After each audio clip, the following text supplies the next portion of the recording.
Hola everyone, it's me Aika and welcome back to my channel. For today's vlog, I'm going to share with you my expectations versus reality in the United States of America.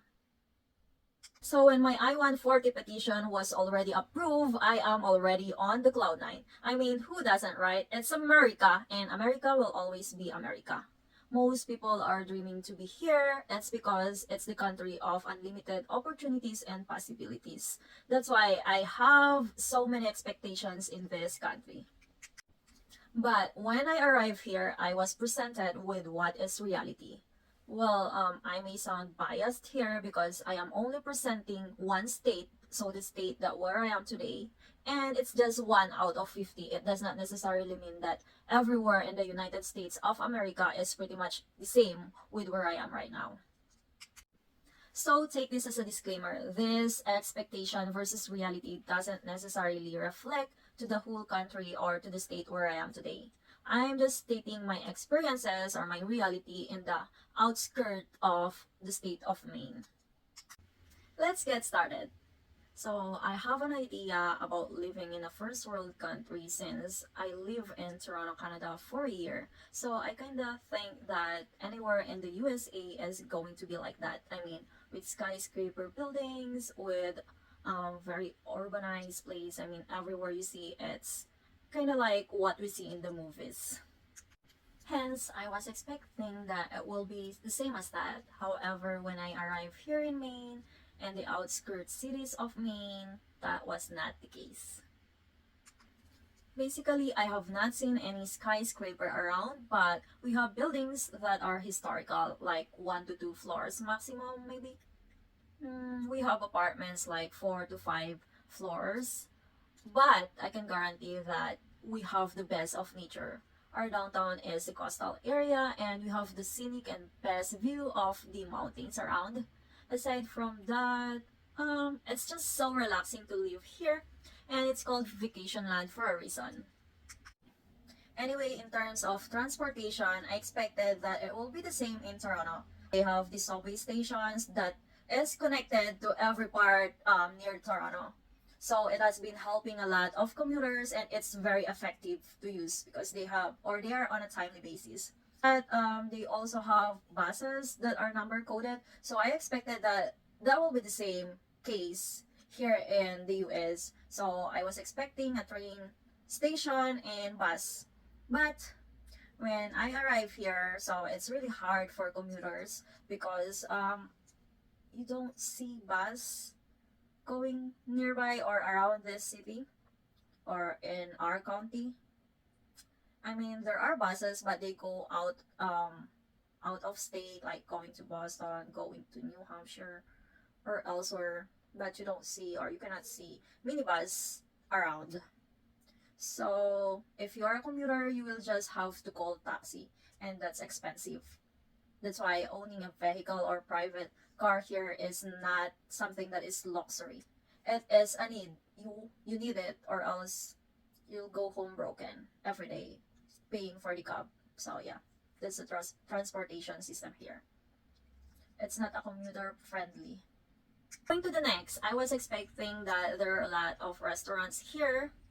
But when we arrive here, well, yeah, we have a lot of restaurants here, different cuisines. However, one thing that I've noticed is that they have a different or a weird operating time. Like they don't usually open as early as 8 o'clock in the morning, except when they are cafe or coffee shops. And some of them are like on a broken schedule. And after 5 o'clock, you are expecting that all the shops are closed. There are some that are open, like the groceries, they pretty much close at 9, between 9 to 10. There are restaurants, but only those with pub that are open. Otherwise, restaurants will be closed between 5 to 8 o'clock in the evening. And some stores, like just the local stores, shopping stores, closes at 5 o'clock. So, yep, something that is weird. I find it weird personally because in the Philippines, we eat a lot. I mean, we eat more than 5 times a day. Like, we keep on snacking or we keep on looking food. But here, Well, I was curious if are they not starving as much as Filipinos do? Anyway, moving forward to the next. For the cuisine, I was expecting to have a very diverse choices of cuisines here.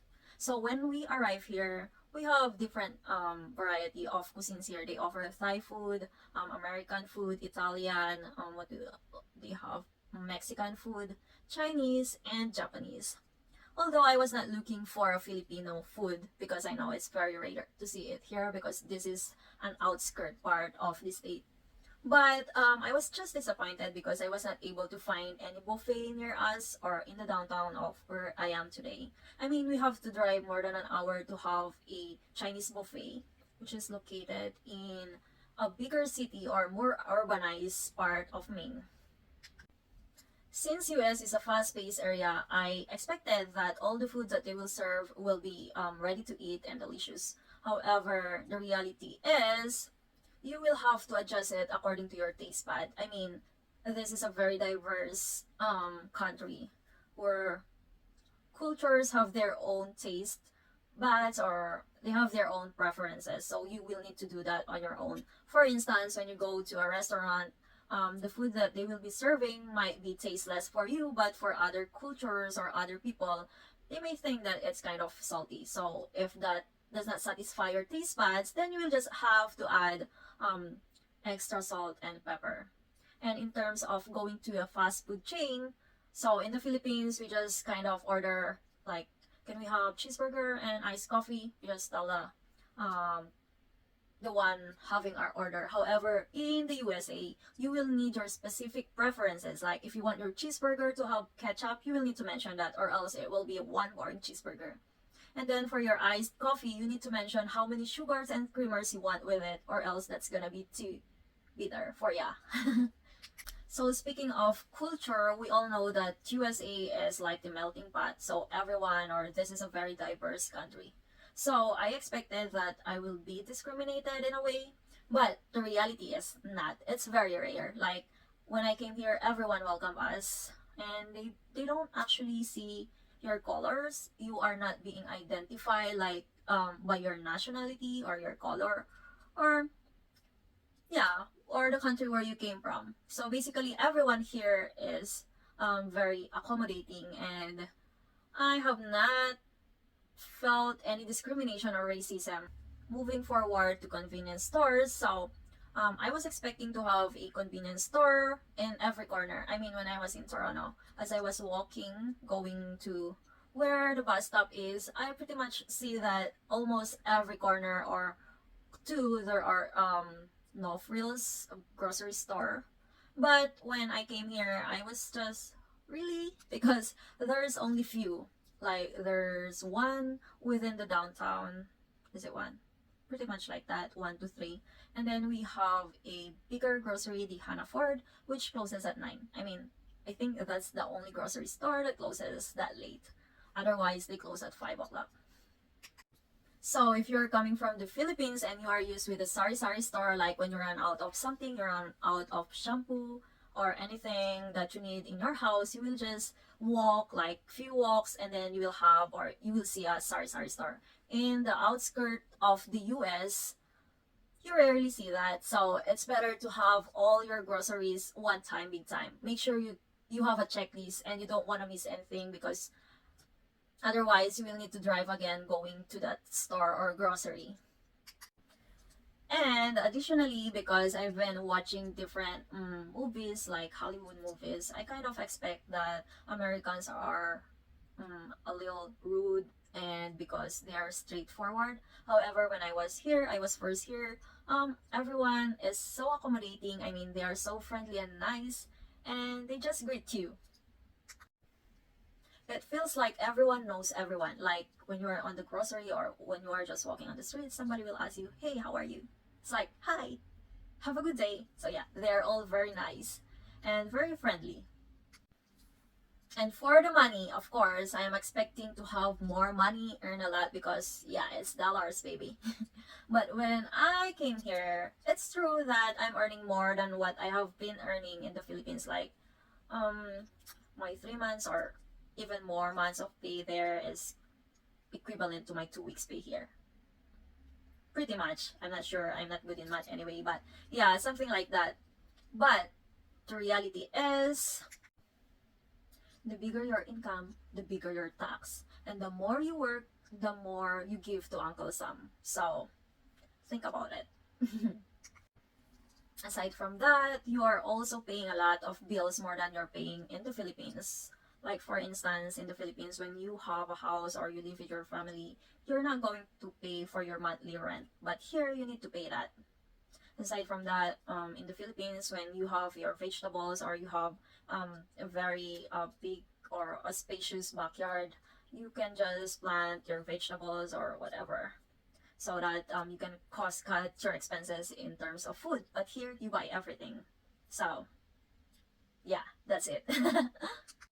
My expectation in my workplace is that I'm going to be working in a modernized building or in a newly built building with high technology equipment. However, when I came here, my workplace is just a two-floor. Like, we only have ground floor and upper floor, but it's not bad at all. We have the equipments, machines necessary in providing patients care. So it's not bad at all. I mean, who who needs modernized or newly built building when you have a functional one too, right? In addition to my expectation is that I'm going to have problems with seniority. Like, because I am coming or I'll be working as a young nurse, I pretty much expected that my senior nurses or those who are older than me will eat me or bully me. However, reality is not. People here or my workmates are very helpful and they will help you and inform you, give you education. So I'm really thankful that this is my first place here in the US. People here respect you as who you are and respect your position. They don't really care about the age. Last but not the least is the Filipino community. So I expected that there's going to be crab mentality. I mean, I've been to many places. I mean, no. I've been to different country, but I've always been warned about the crab mentality culture of the Filipino. I mean, it's our nature, whether we like it or not. But reality is, when I arrived here, the Filipinos who came here first before me are very accommodating and helpful. So I'm happy about that. But you should always remember not to trust anyone and just always consider that it's the nature of the Filipino to have that crab mentality. So just be careful. So that's everything. I mean, in my list. So that is my expectation versus reality and the US. And by the way, I would just like to mention that I've been receiving a lot of messages regarding my employer, but I decided not to disclose it until I am done with my contract. I mean, I just came here. It's only like 5 months since I was here. Although I'm enjoying it, I am learning a lot each day. It's my choice not to disclose it because you never know, changes may happen, and I just don't want to disappoint everyone. So I hope you understand. So bye for now. If you want me to make another video, just let me know what it is, and I'm gonna try to make time for it. Bye.